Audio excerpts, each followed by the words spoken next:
were sitting with the Prophet ﷺ one day, and a person came. Of course, before the Prophet ﷺ used to speak to his companions, and he said, يَطْلَعَ عَلَيْكُمْ الْآنَ رَجُلٌ مِّنْ أَهْلِ الْجَنَّةِ. Meaning a person will come through that door, the masjid, through that door, a person will come who will be amongst the people of paradise. And then a person came in. He came in, his beard was wet with, from making wudu, and he had drops of wudu coming from his face. And so the next day, the Prophet ﷺ, when he was speaking to his companions, he said the same thing. He said, a person who will come from that door right now will be amongst the people of paradise. And then that same person came again. And then next time, another person, the same time, the Prophet ﷺ did the same thing. And the same person came again. And then, because, it happened 3 times, Abdullah ibn Amr ibn al-As, radiallahu anhuma, he said, he wanted to know, what is it that person is doing that the Prophet ﷺ would bear witness that he is amongst the people of paradise? What is he doing? What kind of deeds? Why is he different from us? Why did the Prophet ﷺ bear witness that he was going to be amongst the people of paradise? And so he came, Abdullah ibn Amr al-As, he followed that person to his house. And he said, he told him, he said, I had a problem with my parents, my father. And I swore to Allah, he said, I swore to Allah that I would not enter the house, same house with him for 3 days. So he said that. And then, so can I please stay with you? And his intention, of course, wasn't that. And he wasn't lying. He did swear that he wouldn't enter. He probably had just a little bit problem, but so the companion, of course, they're far from lying. So he was just saying that that he wanted to stay with that person. That's the reason why he did that. That's why he swore that he wouldn't stay in that for that occasion. So he stayed with that companion, and he stayed with him. And he was very observant. Every single time, at nighttime, see what kind of special prayers did he pray? What kind of dhikr did he make? What kind of actions did he do that was different? Then when he looked at him, he started looking down upon him and his deeds. He said, this person, he does even less than me. He just wakes up a little bit before Fajr, and then he prays his, tahajjud and a little bit, and then he goes to pray. And he doesn't do anything extra in 3 days, and he hasn't done anything extra, nothing that nobody else would do. Just normal. And in fact, he probably is doing it less than me. So finally, after 3 days, he gave, of course, he said, no, he gave up. He didn't see anything. He didn't see anything different from that person. Different from what he was doing, or what anybody else would be doing. So he asked him, he said, the reason why I asked to stay with you is not because of, those problems. It's because I wanted to see why the Prophet ﷺ say that you were amongst the people of paradise. That was the only reason why I wanted to stay and see what kind of deeds did you do. And he said, you see what I'm doing. It's nothing special. You've been here 3 days. You've seen what I've been doing. And then when Abdullah ibn Amr al-As, when he was about to go away, the companion, the Sahabi, called him back. He said, no, I do have one deed that I always hope that Allah subhanahu wa ta'ala will reward me greatly. So he said, before I go to sleep, I don't have any jealousy towards anybody. I don't have any envy towards anybody.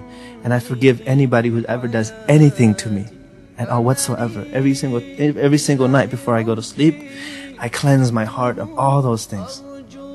And then Abdullah ibn Amr al-As, he said, that's the deed that we can't do. And it's difficult. Imagine, sometimes look, you just look at ourselves, ask ourselves. Sometimes somebody yells at you, like in the masjid. So when you go to sleep, you can't forgive him. You come the next day, you want to get away from him, right? You don't want to come close to him. When somebody yells at you, or sometimes your wife, your wife says something, for 3 or 4 days, sometimes you look at her, you don't forgive her. And so he forgives everybody. Anybody who's done anything to him. He's not jealous towards anybody. So before you go to sleep, so if you purify your hearts, because the people who enter paradise are the people with pure hearts. إِلَّا مَنْ أَتَى اللَّهَ بِقَلْبٍ سَلِيمٍ. Those are the people. That's why he enters paradise, not because of a lot of deeds. Because it's pure. It doesn't have any diseases. It's pure. And how do you purify the hearts? You purify the hearts with those deeds. When you're doing good deeds, it purifies the hearts. That's why if he didn't do a lot of these, he's still in paradise because it's pure. So, you know, the heart is very easy, but it's also very difficult to control. It's very easy to do. It's very easy to purify your heart, but it's difficult because some of us, our hearts are not very good. And subhanAllah, I mean, we have problems, but sometimes it just stays in our mind all the time, like envy and jealousy, and also hatred and things like that. We should just take that out from our hearts. And how do you do that? Think this way. Is being mad at that person, not forgiving that person, worth not going to paradise? Is it worth it? There's no way it's worth it. Is it worth it that you're always envying, being jealous of that? Is it worth it? Put paradise on one scale and put that hatred you have for that person.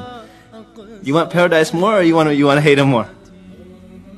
You know, put it in the scale every single night. Put all those things that you have, and then put paradise on the other side.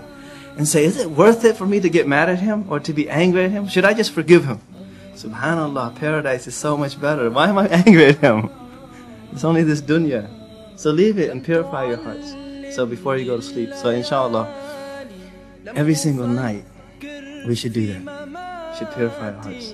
Put paradise on one side and put all the envy, the jealousy, the dunya and everything you have on the other side. Is this worth paradise? Compare paradise? Is it worth it? Which one's better? Which one do you want? You want paradise? Throw all that away. Put it aside and purify your heart. Bismillahumma amutu wa ahya. Alhamdulillah, go to sleep. So inshallah, may Allah subhanahu wa ta'ala purify our hearts.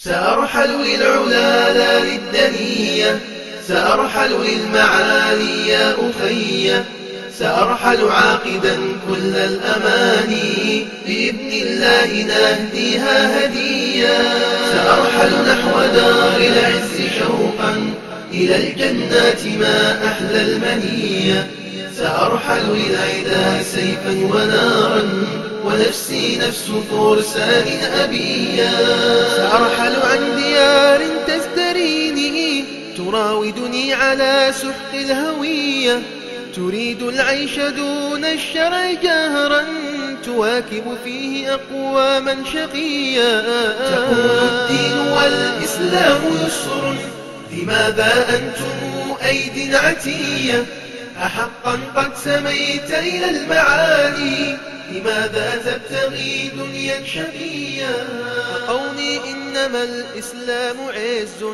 ونفس المؤمنين به رضية ديار المسلمين غدت تنادي وتشكو ضعفها يا للرزي